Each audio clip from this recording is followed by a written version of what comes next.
Hi, welcome back to my channel. I'm Farah and in today's video we're going to talk about REDOS, which stands for Regular Expression Denied of Service.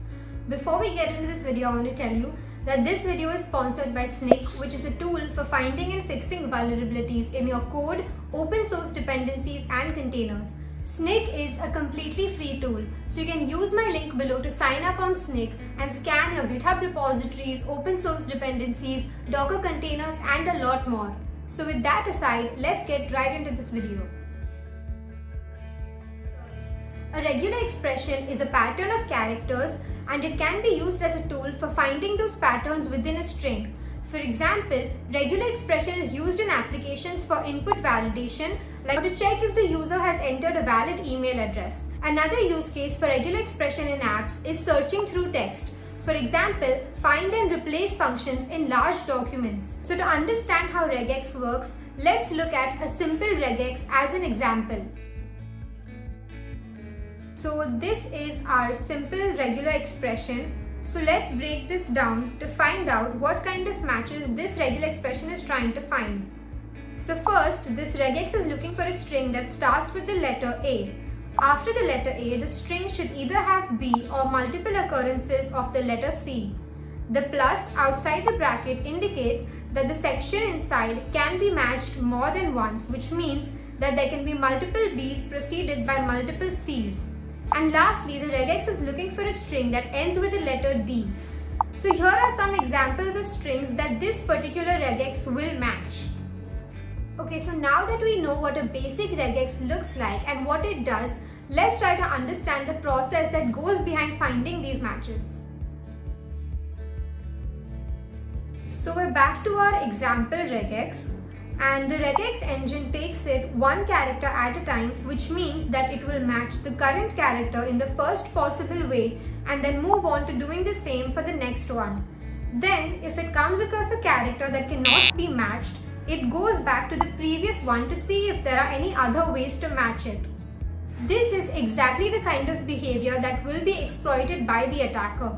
Because imagine if an attacker provides a large string that the engine goes on matching, and then right when it reaches the end of the string, it realizes that the string is not a match. At this point, the engine will start backtracking to the previous characters, trying to find different possibilities so that it can force a match. So the problem here arises because there are 4 different ways in which those 3 C's can be matched. And when the engine backtracks and tries to do that, it utilizes a lot of time and processing power. So let's look at the attacker string a little more carefully to try and understand how there are 4 possible combinations. Okay, so the first possibility is matching all the 3 C's together, and this will be valid because of this section of the regex which says that there can be multiple instances of the letter C. Matching 2 C's together and then one separately will also work because of the plus sign outside the bracket, which also indicates that there can be multiple occurrences of B or C. In the same manner, all the 3 C's can be matched separately as well. And lastly, the engine can first match one C using the expression inside the bracket and then 2 together using the plus sign outside the bracket. And as we discussed earlier, since there is an X at the end of the string which will not be able to match, the engine will keep backtracking to try all of the possible combinations, which will become very time consuming. An attacker will definitely add way more C's, which can result in a DOS. So now that we know how the REDOS vulnerability works, let's go to the lab for a demo. Okay, so we have our lab right here, and this is a basic to-do list app where we can type in the things that we need to do and it will make a list for us.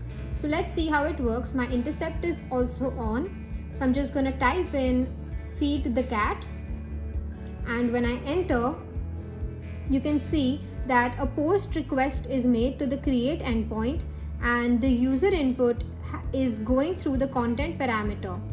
So I'm gonna switch off the intercept and you can see that the entry has been added. So another thing that we need to know about our app is that it uses the MS package, which is used to easily convert various time formats into milliseconds.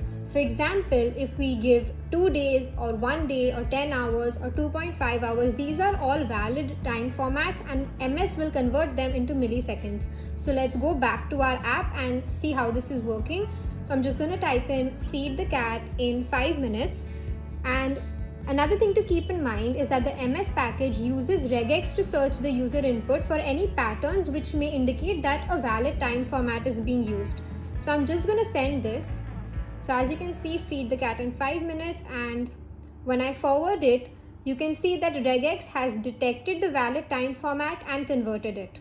So our app is using a version of MS which is vulnerable to RDoS. So let's go ahead and see how we can exploit it.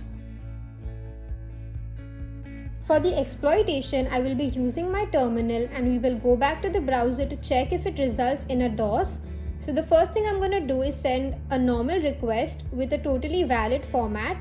So as you can see in the content parameter, I have written call mom in 20 minutes, which is a very valid string. So as you can see that the request is sent and we receive a normal response, and there is no lag or no problem whatsoever. The next thing that I'm going to do is send a valid string, but it's going to be a very long time format. So as you can see, the time is very long even though it's a valid string. So let's send this and see what happens. So once again, you can see that the string is super long, but there was no problem and there was no lag, and I have received a response again. So in the last part of the exploitation, I'm going to send a string that's very long as well as invalid. So as you can see, it's still a long string, but if you look at minutes carefully, instead of S at the end, I have given an A, which makes the string invalid. So not only is it long, but it's also invalid. So let's see what happens. So you can see that there is a noticeable lag over here, and I'm going to try to enter something in my browser to verify. And I have entered it, but as you can see, it's not being added because there is a clear DOS attack happening over here. So I'm just going to wait until I get a response. So finally I've received a response, and the entry has also been added on the browser over here. If you want to also use this lab and practice this vulnerability, all you have to do is go to Snyck's GitHub repository and fork the source code of this lab.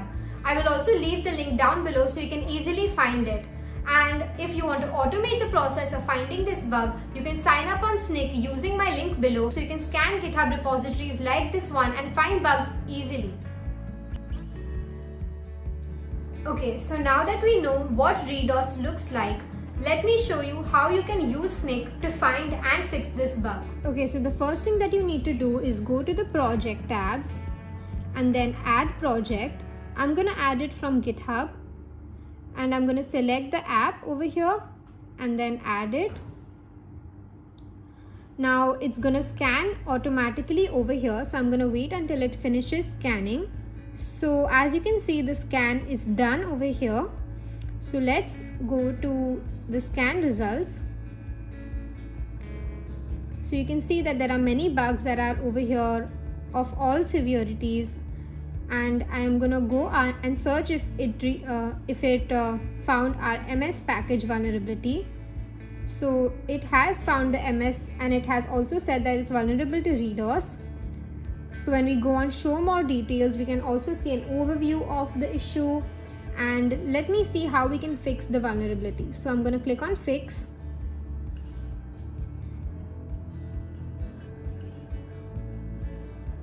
And you can see that we can open a fix PR, and there are all these bugs. We can select whichever you want to fix, and it will open a fix PR. And that's all I had for you in this video. If you learned something new, then like this video and subscribe to my channel, and I'll see you in the next one. Thank you so much for watching. Bye.